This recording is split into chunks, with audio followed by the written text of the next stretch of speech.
La investigación de yacimientos para su explotación por minería química es un tipo de exploración algo más compleja que otros tipos, porque se precisa de un conocimiento geológico muy exhaustivo. Además, se realizan gran cantidad de ensayos tanto en campo como ensayos de laboratorio para identificar tanto las propiedades resistentes al objeto de definir los distintos elementos de voladura, o en el caso de que sea necesario sellar el sondeo para evitar la percolación de fluidos superiores, pues conocer dónde están esos niveles acuíferos y cuáles son sus propiedades. Y además se realizan una gran cantidad de ensayos de laboratorio.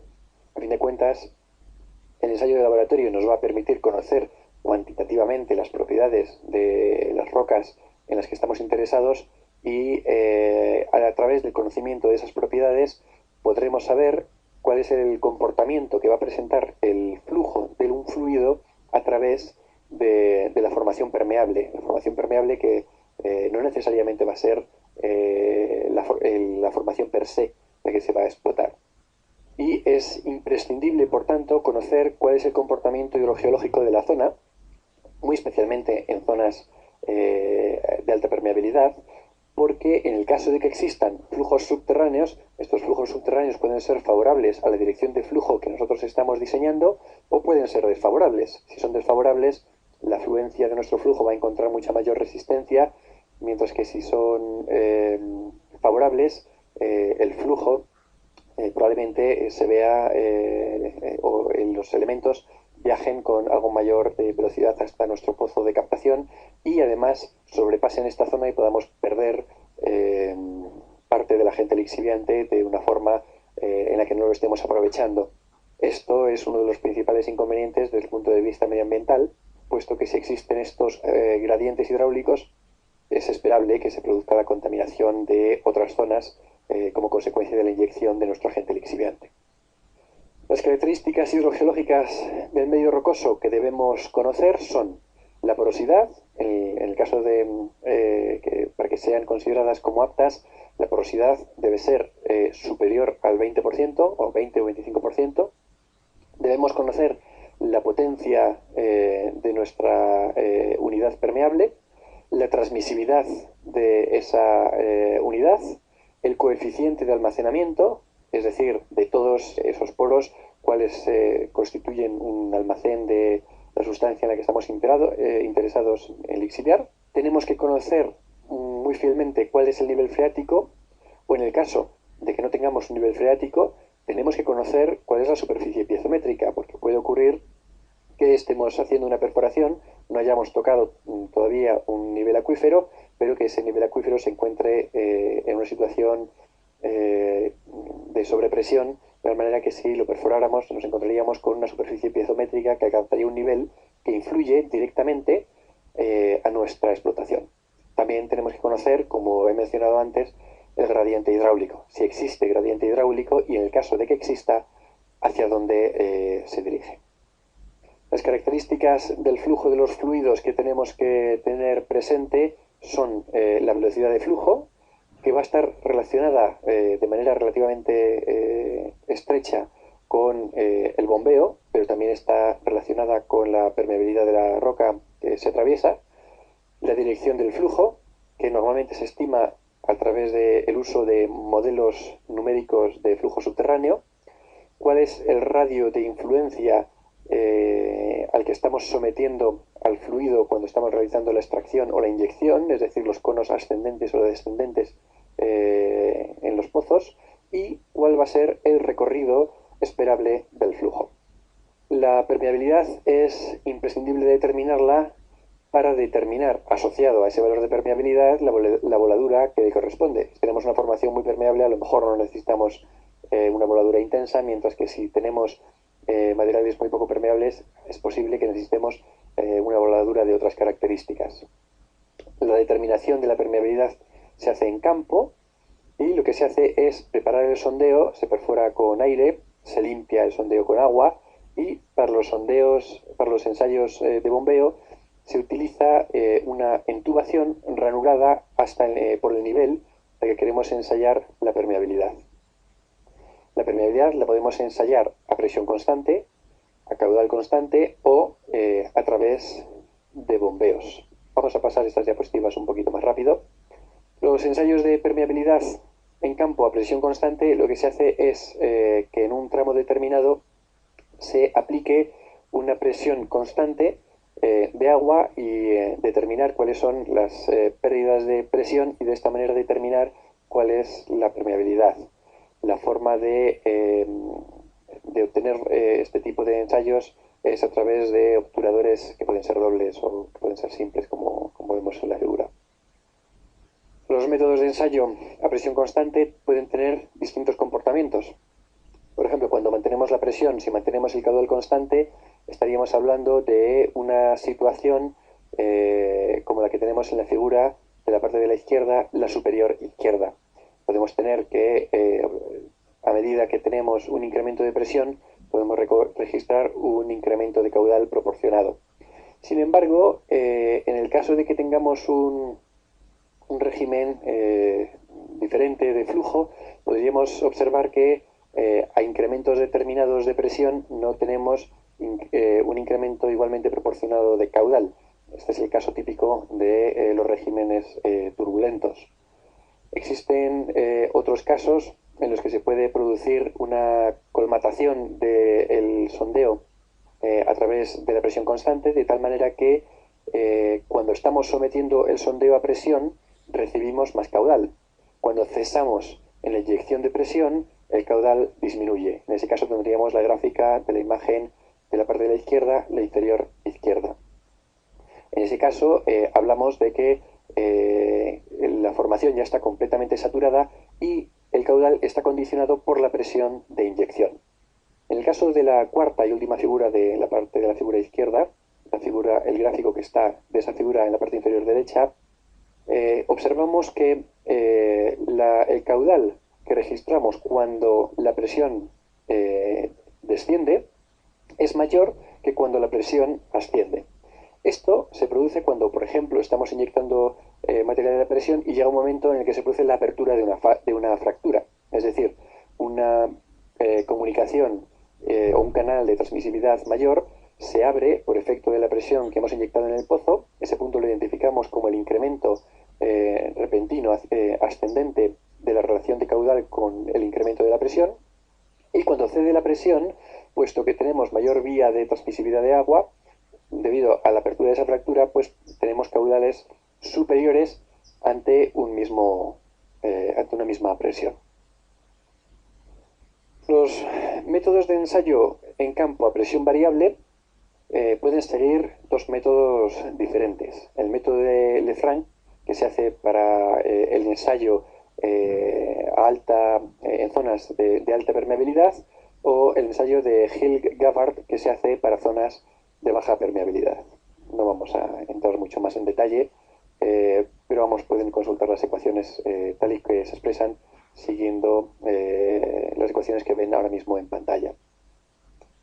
En cuanto a los ensayos de bombeo, lo que se necesita es un bombeo, un sondeo en el que se produce la descarga, el bombeo, y dos o más sondeos para observación. Es decir, instalamos un sondeo del que producimos una descarga, del que extraemos. Esa descarga ocasiona un cono de descenso en el nivel freático, y lo que se hace es, con pozos de observación a distintas distancias, se mide el nivel piezométrico que registra cada uno a medida que va avanzando, a medida que vamos provocando el bombeo en ese sondeo. De esa manera podemos determinar la permeabilidad de la roca acuífero, el nivel acuífero. Bien, respecto a los agentes lixiviantes, consideramos a los agentes lixiviantes a aquellos fluidos que están encargados de realizar la lixiviación del mineral. Como norma general, los lixiviantes son contaminantes, pero debemos procurar que se trate de agentes poco contaminantes. Y además, como siempre, debemos velar porque el producto que inyectemos sea barato.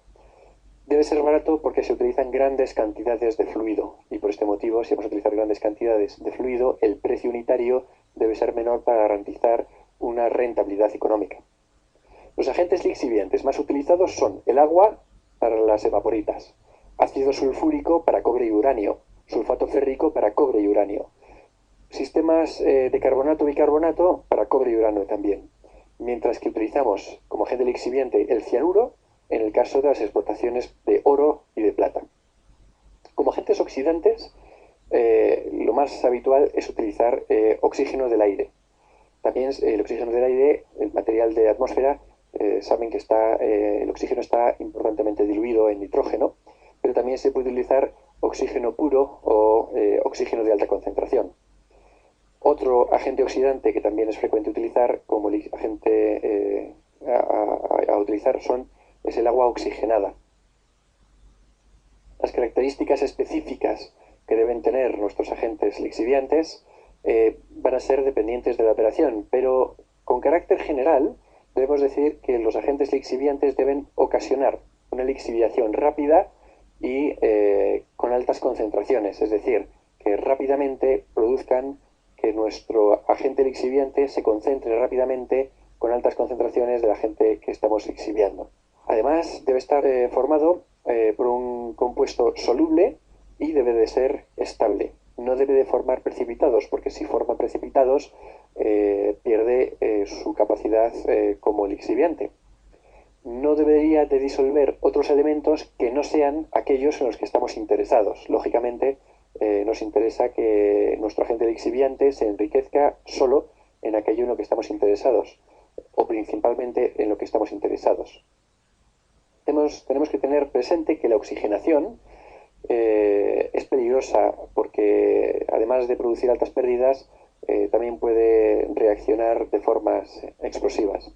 Los consumos de nuestros agentes lixiviantes deben ser bajos y las pérdidas que debemos tener deben de ser bajas. Hay que establecer un control muy minucioso del pH de nuestro agente lixiviante y de su toxicidad. Y tenemos que tener en cuenta que algunos de nuestros agentes lixiviantes pueden tener propiedades o características permeabilizantes. Y por tanto, pues esto hay que considerarlo a la hora de utilizar nuestros agentes lixiviantes. Como condicionantes dependientes de operaciones posteriores, los agentes lixiviantes pueden tener efectos perjudiciales. Por ejemplo, puede tener condiciones perjudiciales el proceso de recuperación del lixiviante. A fin de cuentas, inyectamos un material y recuperamos otro material que está enriquecido en una serie de sustancias y estas pueden ser perjudiciales. Además, en algunas ocasiones es necesario hacer restauración de aguas subterráneas y de medio ambiente, porque, en definitiva, si estamos inyectando un agente lixiviante y estamos alterando el medio, tenemos que controlar cuál es el nivel de alteración para poder proceder a su restauración en el caso que corresponda. Esto es especialmente importante cuando se trata de aguas subterráneas y cuando nos encontramos en zonas próximas a poblaciones que puedan estar obteniendo su principal abastecimiento a partir de estas zonas, acuífero. Además, los efectos perjudiciales que pueden tener nuestros agentes lixiviantes pueden estar relacionadas con la recuperación del metal en la planta de extracción. Normalmente, para evitar este tipo de circunstancias, lo que se hace es estudiar nuevos reactivos químicos para introducir al agente lixiviante y que no perjudiquen en el futuro.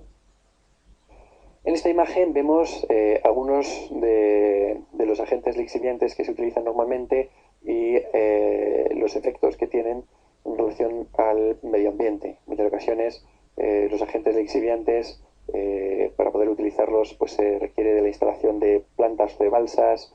En otras ocasiones, si el agente lixiviante es de naturaleza, por ejemplo, de oxígeno enriquecido, es necesario utilizar botellas, o en algunos casos incluso es necesario utilizar tanques o depósitos de un volumen importante para poder realizar un almacenamiento efectivo de nuestro agente. Esto, por ejemplo, es típico en el caso de que nuestro agente lixiviante sea agua. Pues necesitaremos que nuestra planta disponga de un recurso de agua fácilmente accesible y para ello normalmente se construyen estos grandes depósitos en las zonas en las que se va a utilizar este tipo de minería química. Bien, en lo que respecta a la selección de lixiviantes, los criterios de selección de lixiviantes deben de ser la rapidez de lixiviación, el bajo consumo, la escasa toxicidad y su integración en el sistema hidrometalúrgico. Vamos a ver algunos ejemplos. Por ejemplo, para el metal uranio, si lo que estamos interesados en la explotación del uranio, los minerales que fundamentalmente vamos a explotar son pues uranita principalmente, y el agente complejante que se asocia con uranio pues va a ser el carbonato.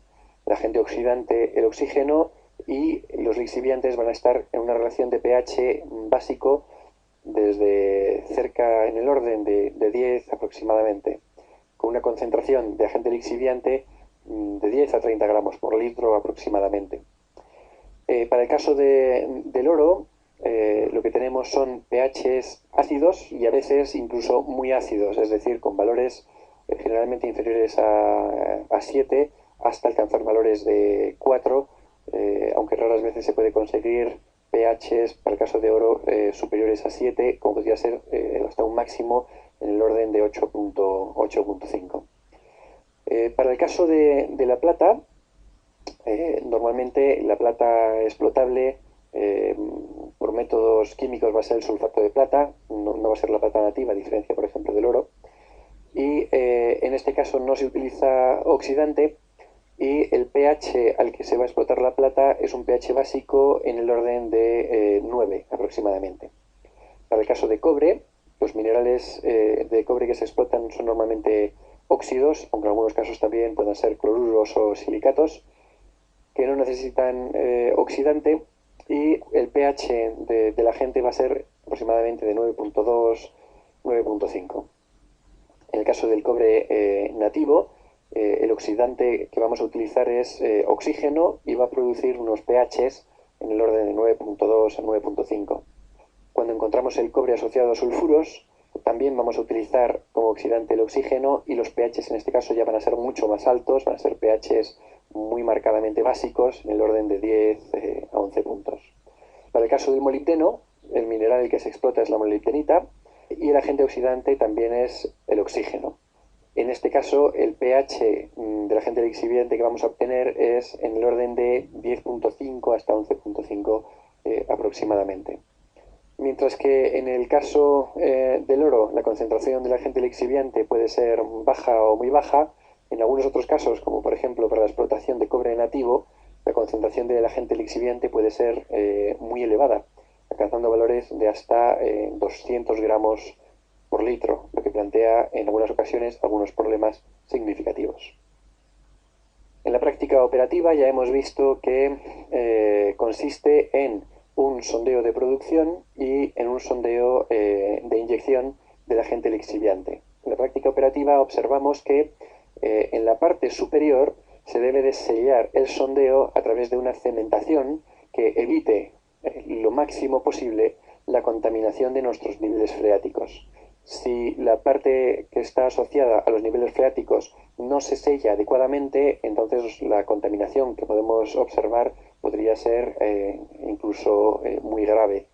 No solamente cuando, en el caso de los pHs más alejados del valor 7, sino también por enriquecimiento en el acuífero de metales que no sean aptos para encontrarlos según el uso que se vaya a dar a esas aguas freáticas. Pero es muy importante que se encuentre cementado, y que además la tubería no se encuentre ranurada hasta el nivel que sea interesante para su explotación. Las líneas de flujo, como observamos, van desde el sondeo de inyección en la parte de la derecha hasta el sondeo de producción, siguiendo direcciones de flujo que van a estar condicionadas por la permeabilidad y por las condiciones hidrogeológicas locales en la zona que estemos trabajando. Normalmente la forma de distribuir nuestro pozo de inyección respecto a nuestros pozos de exploración se suele hacer siguiendo mallas que pueden ir generalmente siguiendo una forma más o menos medular, en función también de cuáles sean los gradientes hidrogeológicos que observemos. Así, por ejemplo, en estas figuras los puntos que están marcados más oscuros son los sondeos de producción, mientras que los puntos que son claros van a ser los sondeos de inyección. Y como podemos observar, pues existen distintos modelos, tanto tanto de inyección como de producción, que van a venir definidos, como digo, fundamentalmente por cuestiones hidrogeológicas, así como por cuestiones geométricas del depósito que estemos atacando. Así pueden ir emparejados uno a uno, un sondeo de inyección por un sondeo de explotación, como es el caso de la figura de la imagen que tiene en el centro de la pantalla, localizada en la parte superior izquierda, o pueden ir asociados un sondeo de producción por dos de inyección o en número ya creciente. En el caso de sondeos 1 a 1 o en el caso de sondeos 1 a 2, típicamente se establece cuando existen flujos claramente direccionados. También se pueden utilizar 1 a 3, como es la imagen de la figura del medio de la parte izquierda, o 1 a 4 en caso de que tengamos condiciones hidrogeológicas más favorables. También se pueden utilizar mallas, de tal manera que se aproveche de una forma diferente la minería química. En la parte anterior hablábamos de formas medulares, más o menos lineales, mientras que en el caso de mallas lo que se hace es diseñar los sondeos para que sigan una geometría concreta. Puede ser una malla pentagonal en la que el sondeo de producción esté situado en el medio y existan 4 sondeos de inyección formando un cuadrado a una distancia x sub 1 del sondeo de producción. La malla también puede ser heptagonal, cuando utilizamos 6 sondeos alrededor del sondeo de producción, o puede ser una malla que tenga otras características geométricas asociadas a la geometría del yacimiento, como es el caso de la imagen inferior izquierda. Los sondeos que se utilizan para este tipo de explotación suelen ser sondeos a rotación de gran diámetro y se suelen realizar con aire comprimido. El objetivo, como siempre, es avanzar a gran velocidad, y que sean de gran diámetro implica que se puedan inyectar grandes volúmenes o inyectar grandes caudales del fluido, tanto para su explotación como para su inyección.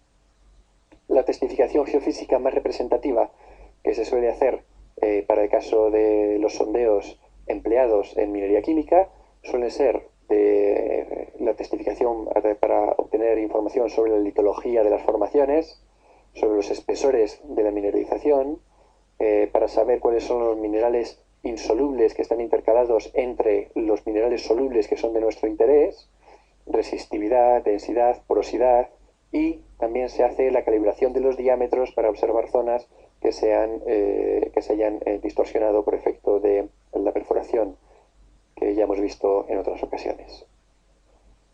Las completaciones que se hacen en el caso de la minería química pueden ser de 3 tipos.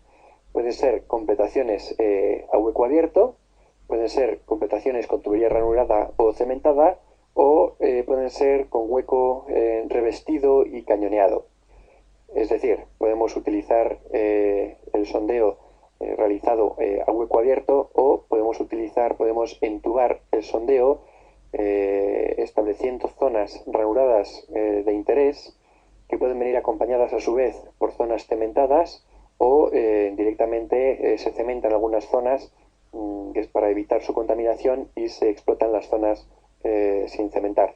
O se puede hacer un hueco revestido, y una vez que se ha revestido el hueco se cañonea o se perfora lateralmente para acceder a la zona de interés.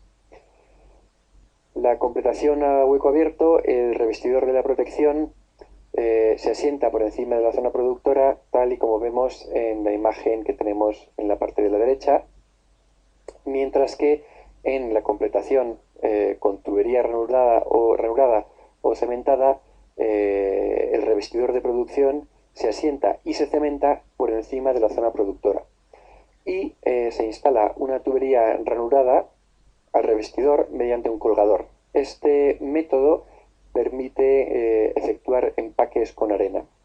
En el método de completación a hueco y revestido cañoneado, el revestidor se asienta a través de la formación productora y se cementa. Una vez ya que se ha cementado, se cañonea, es decir, se realiza una serie de perforaciones para establecer la comunicación, como había mencionado, entre el pozo y la formación, tal y como estamos viendo en la imagen de la derecha. Bien, hemos hablado mucho de tuberías y de encamisados y de proteger el sondeo, pero hasta ahora no las habíamos clasificado, no habíamos visto qué tipos fundamentales hay de tuberías. Pues bien, hay tres tipos de tuberías. Las tuberías de PVC son tuberías que utilizamos hasta profundidades moderadas, hasta 100 o 200 metros.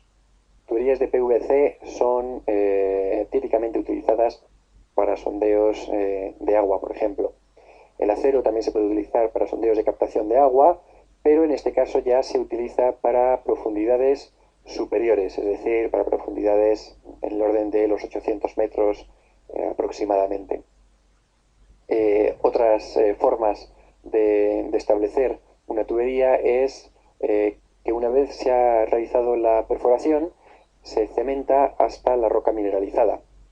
Ahí vemos las distintas imágenes de cómo funcionan cada una de las tuberías y en la parte de la derecha tenemos un ejemplo de tuberías, y hay unas varillas, por cierto, de tuberías que van roscadas de tipo metálico. Bien, vamos a pasar a hablar del aprovechamiento de cavidades de disolución para el almacenamiento subterráneo de hidrocarburos. Hasta aquí habíamos hablado de explotación de minerales a través de nuestra perforación. Pero ahora lo que vamos a hacer es lo contrario. Vamos a utilizar una formación geológica para utilizarla como una zona de almacenamiento. Esto presenta las ventajas de que puede plantear un almacén de tipo totalmente estratégico, dado que no dependemos del exterior. La independencia del exterior hace que esta forma de almacenar hidrocarburos sea muy interesante, pero cuando tenemos grandes volúmenes de hidrocarburo para almacenar. No obstante, en el subsuelo necesitamos un conjunto de condiciones que se estudian también a través de los ensayos que hemos ido observando ya a lo largo de este módulo. Y estas condiciones que requerimos para el almacenamiento de hidrocarburos es la estanqueidad de la formación almacén, la estabilidad de la forma almacén y que esta formación almacén sea compatible con el hidrocarburo que vamos a almacenar a esa profundidad. Como ventajas, hay que destacar que se pueden almacenar grandes cantidades de hidrocarburo en el subsuelo. Además, otra de las grandes ventajas que plantea el almacenamiento de hidrocarburos de forma subterránea es la seguridad.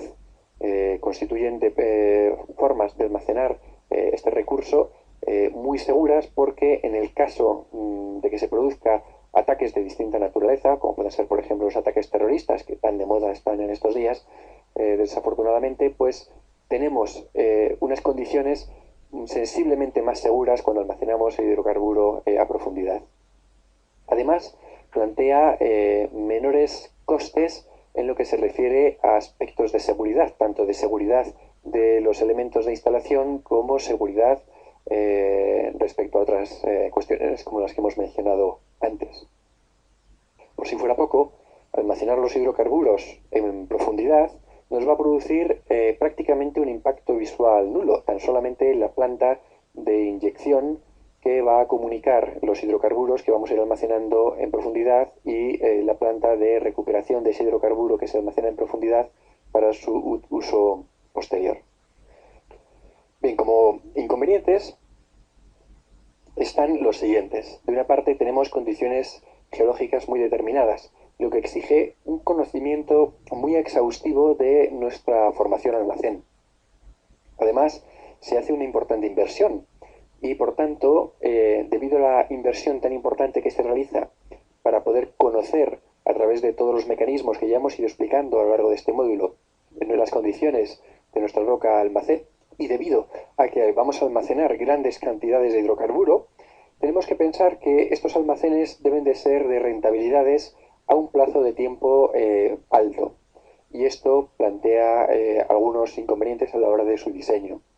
También, como inconveniente que se plantea en este tipo de instalaciones, es que existe una cierta resistencia por parte de las autoridades a utilizar las formaciones geológicas como almacenes de hidrocarburos, fundamentalmente debido a que hay un importante desconocimiento de la geología.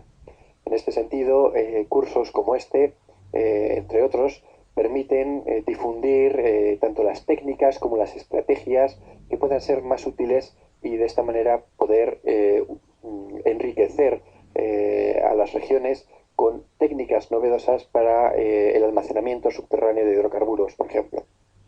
El almacenamiento subterráneo de hidrocarburos requiere de capas porosas y además de capas permeables. Normalmente se realiza un yacimiento artificial de gas y por tanto necesitamos como condiciones, desde el punto de vista geológicas, que exista una capa porosa y permeable que esté en situación confinada.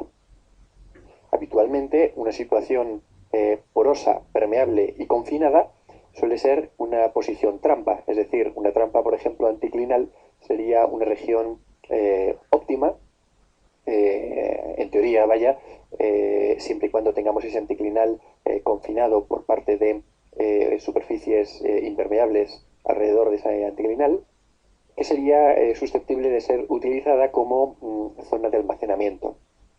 Además, debe de existir un acuífero que permita el almacenamiento, pero sin grandes variaciones de presión. Esto significa que nuestro acuífero o nuestra trampa, o vaya, el almacenamiento subterráneo que vayamos a escoger, no esté sometido a presiones que sean ni de tipo litostático, ni como consecuencia, desde luego no pueden existir gradientes hidráulicos, así que no puede haber una presión variable. En lo que se refiere a la infraestructura, la posición de la trampa no debe de exigir costes demasiado elevados. Acá, por ejemplo, en la figura de la parte inferior derecha, observamos una típica trampa anticlinal en la que se hacen un conjunto de sondeos de control y algunos sondeos menos de explotación. Los sondeos de control se realizan en la parte superior de ese anticlinal más densamente para controlar las variables que están rigiendo nuestra región almacén. Respecto a la ubicación geográfica, es necesario que este almacén pueda ser integrada en una red de distribución. Lógicamente no vamos a utilizar almacenes geológicos que estén en regiones muy alejadas, porque entonces parte del interés que tiene nuestro almacenamiento subterráneo deja de tener influencia. Se trata de reducir los oleoductos o los gasoductos, porque si no, pues perdemos algunas condicionantes como era el tema de la seguridad, entre otros. Lo que se hace es que se introduce un gas en el sondeo a presión mayor que la que está en el acuífero y de esta manera lo que se consigue es desplazar el nivel del agua. Lo que se hace después es limitar y controlar el sondeo a través de pozos periféricos que permitan conocer cuáles son las desviaciones que hemos ido obteniendo a partir de ese agua. Después, el gas útil es extraído cuando se precise y depende pues, de la forma de la estructura que tengamos para la extracción de ese gas. Aquí vemos otras posibles situaciones o configuraciones geológicas que son susceptibles de constituir trampas que nos permitan almacenamiento de hidrocarburos de forma subterránea. Ya hemos hablado de la situación de trampas en condiciones de anticlinal, que es la figura superior izquierda, pero también podemos encontrar trampas por un efecto tectónico, como es el caso de la figura superior derecha. El caso tectónico, una falla desplaza una formación que contiene agua o una formación de tipo acuífero y desplaza a esta formación a través, separándola en dos partes, y una de ellas se encuentra que entra en contacto completamente con la formación impermeable que se encuentra inmediatamente superior o inmediatamente por encima de, el estrato que constituye un potencial almacén. Así, por tanto, la formación que es capaz de contener nuestro hidrocarburo se encuentra en una situación limitada, por un lado, por un accidente geotectónico, una falla, y hacia el otro extremo encontramos el límite relacionado con la inclinación del estrato que es susceptible de constituir la trampa de petróleo. Así el gas se almacenaría en las partes más superiores y la formación que contendría petróleo en la parte más inferior, pero todas ellas, en el caso de una falla normal, como es el de la figura, estaríamos hablando del labio levantado de la falla. Otras trampas pueden estar constituidas por situaciones estratigráficas más o menos complejas, como puede ser, por ejemplo, las dos imágenes de la parte inferior, en los que tenemos configuraciones que bien pueden ser de tipo hiatos, lagunas, discontinuidades en general de distinta naturaleza, como puede ser, por ejemplo, la imagen de la derecha, en la que tenemos una formación que sella y que está depositada en sentido subhorizontal y que sella a unas formaciones que se encuentran buzando por debajo de esta discontinuidad en otro sentido. Bueno, la instalación en superficie la constituyen los siguientes elementos. De una parte, las cabezas del pozo, que suelen ser de tipo petrolífero, lógicamente. De otra parte, la red colectora de gas, la instalación de compresión y deshidratación del gas y la antena de enlace con la red general de distribución. Estos son los 4 elementos que constituyen a la instalación de superficie.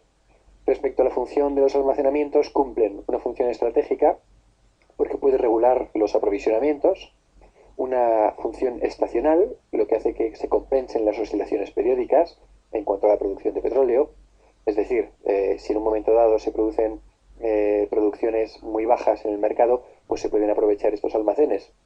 Similar a lo que habíamos comentado para el caso de los acuíferos, que habíamos dicho que se explotaban en momentos en los que existía un déficit del recurso y se inyectaban o se recuperaba su nivel freático por inyección en las épocas en las que existía una sobreabundancia de agua. Pues lo mismo se hace aquí con el caso del petróleo. En el caso de que exista un cierto excedente, se almacena, y en el caso de que exista una situación en la que sea necesario una sobreexplotación o una mayor cantidad de recursos, pues se puede aprovechar este almacenamiento subterráneo para compensar esa situación estacional. También, además, cumple una función de moderar las puntas diarias y excepcionales de producción petrolífera. El almacenamiento subterráneo en cavidades creadas por disolución de yacimientos salinos es una situación que se suele considerar bastante favorable, puesto que habitualmente se trata de cavidades estables.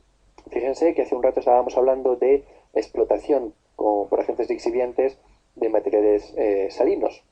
Pues bien, no solamente podemos hacer la explotación de esos materiales salinos, sino que en algunas circunstancias, una vez que se ha producido la explotación de ese yacimiento, nos queda una cavidad que, si cumple las condiciones de ser estable, entonces sería susceptible de constituir un almacenamiento subterráneo de hidrocarburos.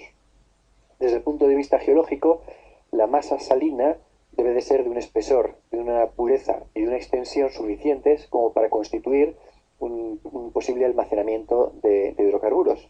Y además debe estar a una profundidad suficiente como para que sea susceptible de su aprovechamiento. Debemos tener en consideración las características geomecánicas del macizo para que se garantice precisamente la estabilidad de la que hablábamos de esa cavidad. Desde el punto de vista de los circuitos hidráulicos, hay que tener cuidado con la evacuación de las salmueras. Los sondeos que se realizan siguen técnicas petroleras y la última tubería se cementa en el interior de la capa de sal. En cuanto a la cavidad, la creación de la cavidad, lo que se suele hacer es la introducción de 2 tuberías concéntricas, de tal manera que se establezca una columna de protección que aloja el fluido inerte y una columna de inyección que aloja el agua de disolución. Es decir, a través de una perforación única se produce la explotación del yacimiento salino y después se utiliza esa perforación y esa cavidad que ha quedado para el almacenamiento del hidrocarburo. La explotación puede realizarse de 3 formas: a través de un fluido de compensación, utilizando gases licuados o líquidos, en pulmón entre 2 presiones límites para gas natural, o a través de una bomba que se sumerge en el sondeo. Aunque en este caso, en el caso de las bombas, la instalación debe ser y el sondeo debe ser de tipo poco profundo.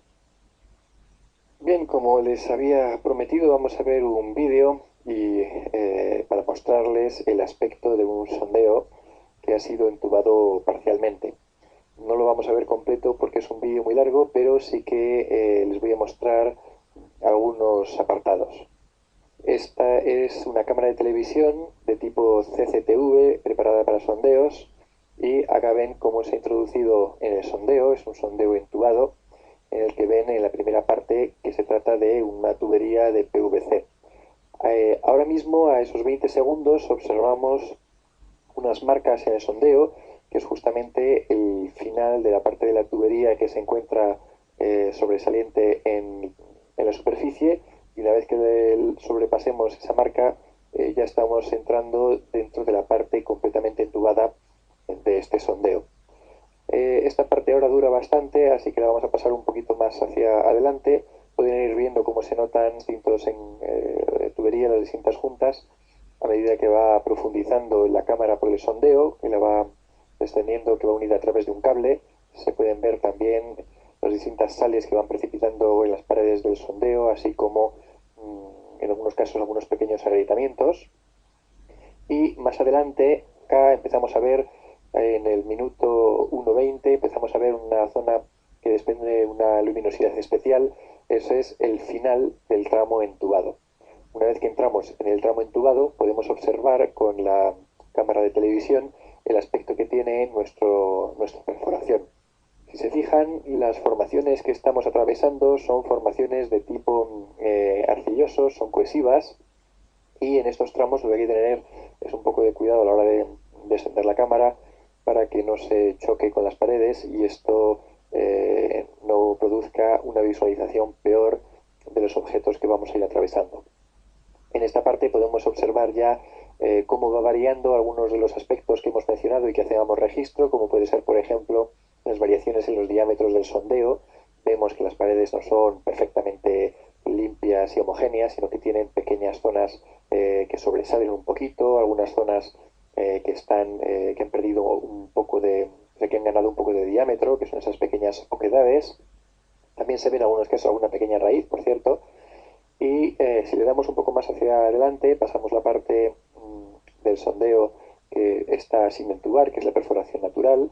Vamos observando toda la arcilla y hay un momento en el que empezamos a observar, a partir más o menos del minuto 6, 6:30, empezamos a observar unos colores un poco más llamativos al fondo. Pues bien, ese es el nivel freático.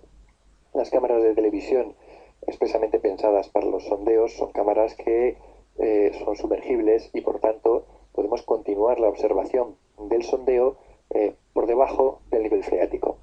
Por debajo del nivel freático lo que tenemos que tener es la precaución de no agitar demasiado la cámara para no producir turbulencias que ocasionen la distorsión de la imagen o que nos impidan ver las paredes del sondeo. Por eso en esta fase es crítico que se espere un poco para poder introducir la cámara en la parte del agua. Una vez ya que hemos entrado en la parte por debajo, estamos por debajo del nivel freático, podemos continuar con la observación y observarán que se ven algunos pequeños fragmentos, algunos pequeños detritos que están en suspensión y algunas pequeñas virutas que caen de la parte superior como consecuencia del cable que va golpeando un poco las paredes del sondeo, pero si tienen la precaución de no agitar mucho la cámara, pues se puede observar el aspecto que tiene la perforación a medida que va avanzando en los materiales detríticos. Observan que por debajo del nivel freático vemos también algunas cavidades, en algunos casos un poquito mayores, y bueno, con esto ya se hace una idea de cuál es el aspecto que tiene un sondeo entubado, en su parte entubada y en su parte no entubada cuando lo observamos desde su interior. Bien, para finalizar la parte de teoría, de aula, vamos a pasar ahora a hablar de otras aplicaciones.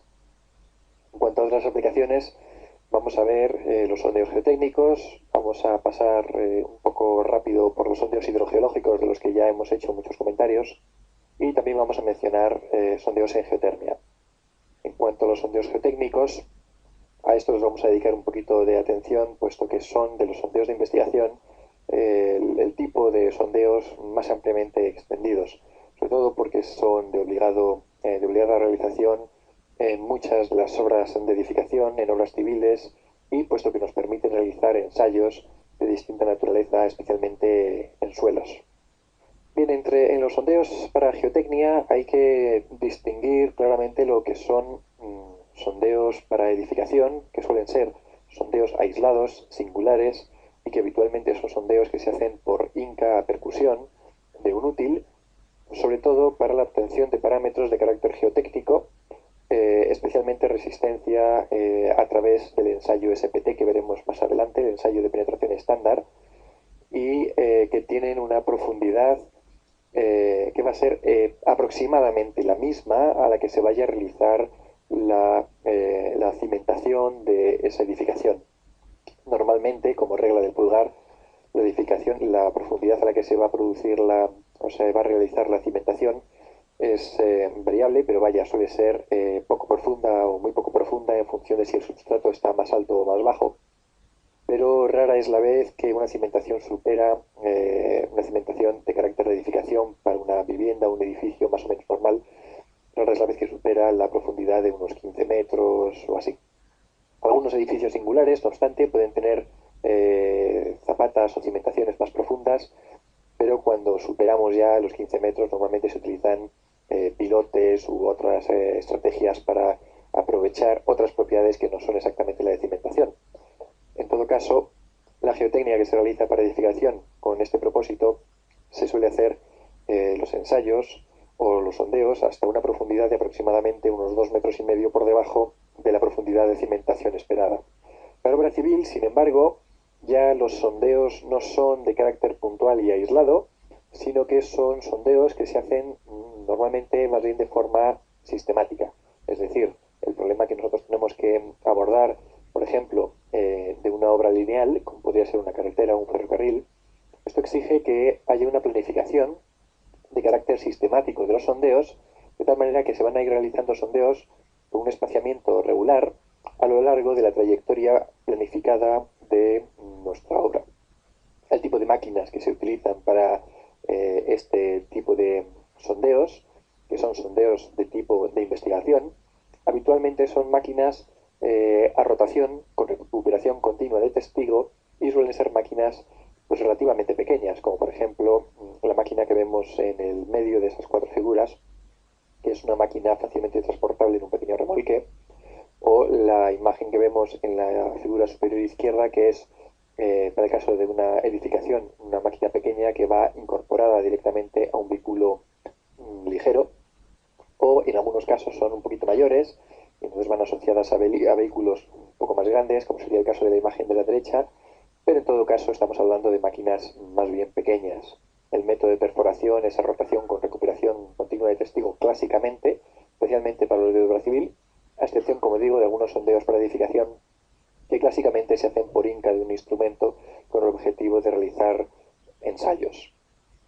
Normalmente, como digo, la geotecnia de edificación se hace por inca, pero cuando se hace a rotación, el objetivo es la recuperación de testigo y se utilizan coronas de vidia, que como recuerdan ya les había comentado que la vidia es el carburo de tungsteno, cuya dureza es muy alta, en la escala de Mohs aproximadamente de un valor 9, más o menos, y que proviene del alemán, que significa vie diamant, que es algo así como parecido al diamante, y se utiliza porque presenta unas buenas características para perforar distintos tipos de materiales. Aunque en algunas ocasiones también se pueden utilizar coronas de diamantes. Normalmente cuando se va a extraer el testigo, este testigo suele ir en un instrumento portatestigos y para extraerlo se saca ese varillaje y por un extremo del varillaje se introduce agua que empuja al testigo para poder sacarlo.